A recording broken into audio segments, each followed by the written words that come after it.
السلام عليكم ورحمة الله وبركاته. الحمد لله الذي نزل على عبده الفرقان ليكون للعالمين نذيرا، وأشهد أن لا إله إلا الله، وأشهد أن سيدنا ومولانا محمدا عبده ورسوله. أما بعد، فقد قال الله تعالى في القرآن المجيد والذكر الحكيم: أعوذ بالله من الشيطان الرجيم، بسم الله الرحمن الرحيم. سبحان الذي أسرى بعبده ليلا من المسجد الحرام إلى المسجد الأقصى الذي باركنا حوله لنريه من آياتنا إنه هو السميع البصير. وقال النبي صلى الله عليه وسلم: لا تشد الرحال إلا إلى 3 مساجد: مسجد الحرام والمسجد الأقصى ومسجدي هذا. رئيس الحفل المبجل والضيوف الكرام والعلماء الأجلاء، إني أريد أن أتحدث أمامكم في هذه الحفلة المباركة الميمونة حول الموضوع المسجد الأقصى يناديكم.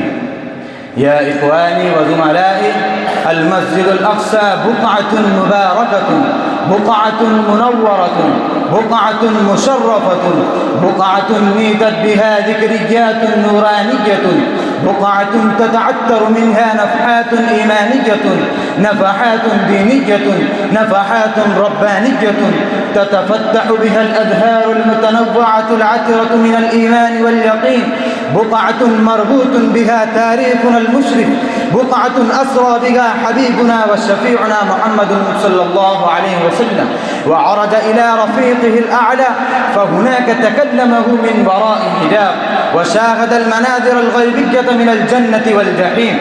هذا هو المسجد الأقصى الذي بناه نبينا الجليل سليمان لعبادة الله وحده، وهو الكعبة الأولى التي توجه إليها المسلمون في عبادتهم وصلواتهم إلى أمد مديد، حتى أمر نبينا الخاتم بالاستقبال من القبلة التي بناها إبراهيم خليل الله: فول وجهك شطر المسجد الحرام.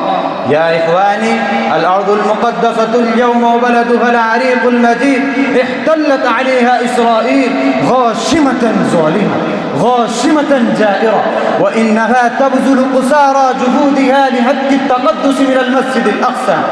إنها تدس دسائس عميقة لإيادة الهيكل السليماني، إنها تؤامر مؤامرات خطرة لهدم الكعبة المقدسة الأولى، فتحفر حفرات عميقة حولها لتزلزل أركانها من أصلها.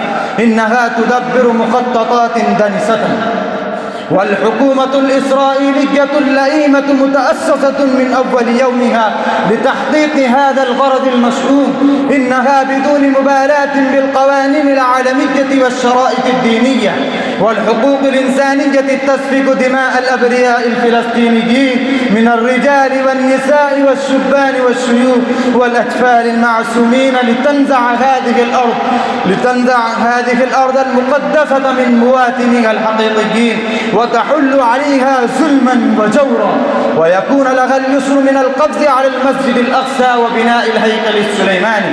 إنها تدبر هذه المؤامرات الشنيعة الظالمة والتخريبات الحيوانية أمام الأعلام العالمية والشرائط الدينية والحقوق الإنسانية، فإنها تشاهد تفرجا وتمزعا أيضا، لأنهم كانوا أحلاف إسرائيل ظاهرا وباطنا.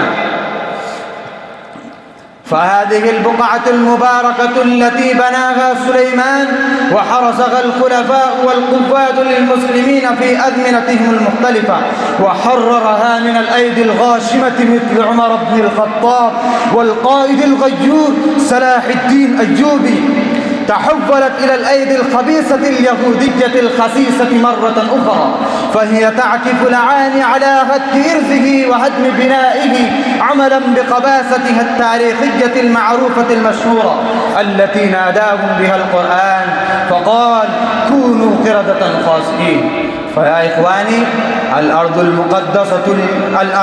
المسجد الأقصى وأرضه المقدسة تناديكم بأرفع صوتها، بل بأجهر صوتها، فيقول: أين العلماء الغيورون؟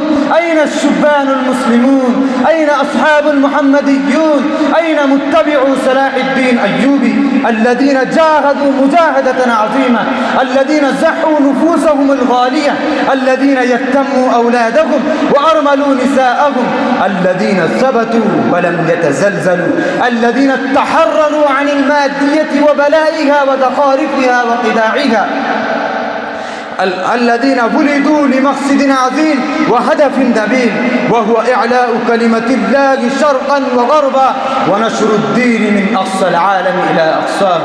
يا أيها الملوك والرؤساء للعالم الإسلامي، قوموا من سباتكم العميق واتركوا مصالحكم الذاتية والسياسية ورابطوا ثغوركم وشعائركم، وإلا يتسرب عدوكم اليقظ في صفوفكم ولا يمكن لكم الإخراج أبدا كما كان القبض اليوم على المسجد الأقصى وأنتم ترون حسرة وندامة.